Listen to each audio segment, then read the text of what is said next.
the need for evangelization. First, some numbers quickly, everyone.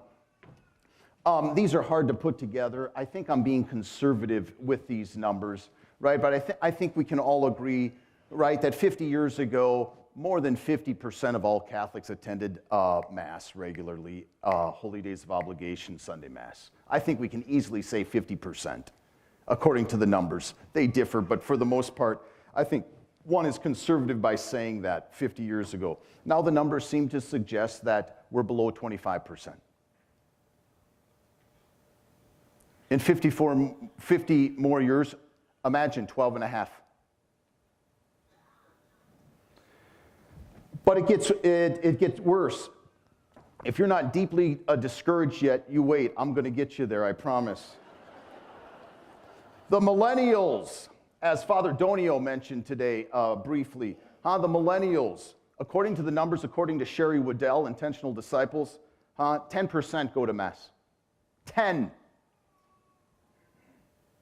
And that's our next generation. That's the next leaders of the church. They were born in 1985.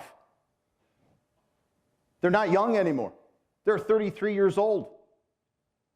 They're the ones forming our families, passing on the faith. And 10% go to church.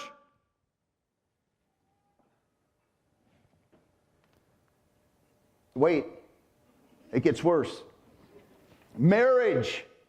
Listen to marriage. In 1972, I just opened the Kennedy Directory, the big brown book with all the stats. In 1972, and this is consistent, I didn't go through and find a couple of aberrations. These are consistent numbers. In 1972, there were 415,000 Catholic couples who received the sacrament of matrimony. In 1972, in America, 415,000 Catholic couples received the sacrament of matrimony. In 2010, and it's declined since. In 2010, 168,000 Catholic couples received the sacrament of matrimony. 415 to 168 in less than 40 years. Slashed way more in half. And in that same time, from 72 to 2010, the Catholic population increased by 17 million.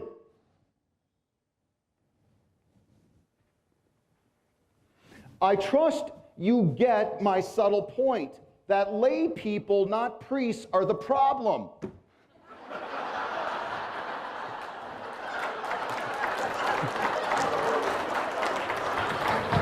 In case you missed that subtlety, that was pretty explicit.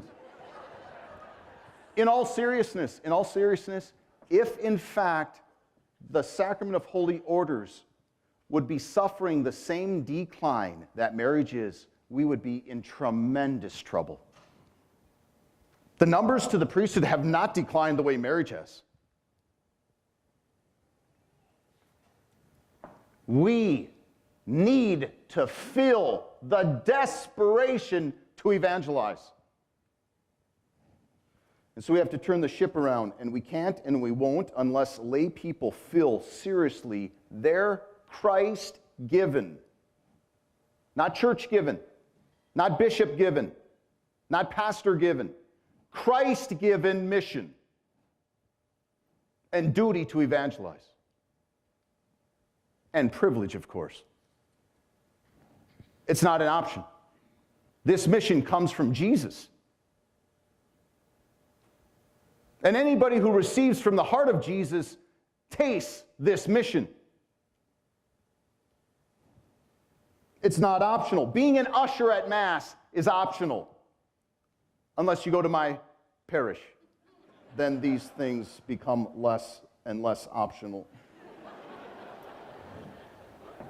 Listen, dear people, you can go to heaven without being an extraordinary minister of the Holy Eucharist. You can go to heaven without being a lector. You can't go to heaven without evangelizing. I trust I got your attention.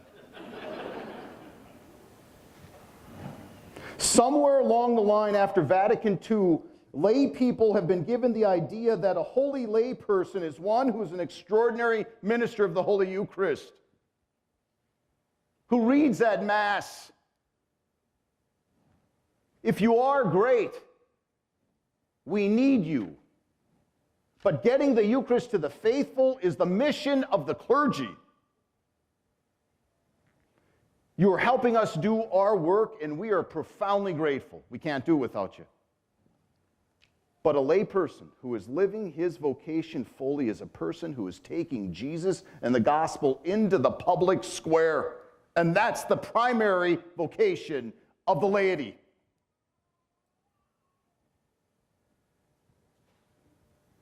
And to read at Mass and not do that is not living your vocation.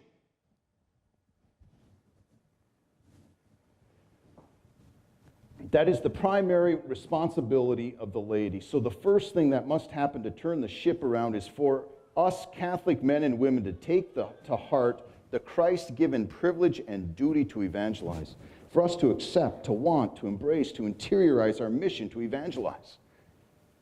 To tell Jesus, I want you to teach me and use me.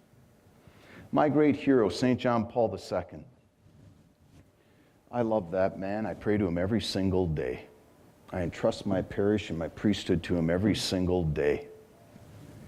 And he was once asked by a reporter, I think it was a reporter, but he was once asked by someone, Your Holiness, can people down in these far corners of the world, rainforests in South America, wherever, who've never heard the name of Jesus, who don't know about Jesus, who aren't baptized, can they go to heaven? You know what his response was? His response was this. The better question is, can those who know Jesus, those who are baptized, go to heaven if they don't evangelize? That's a good question. And so we have a need to evangelize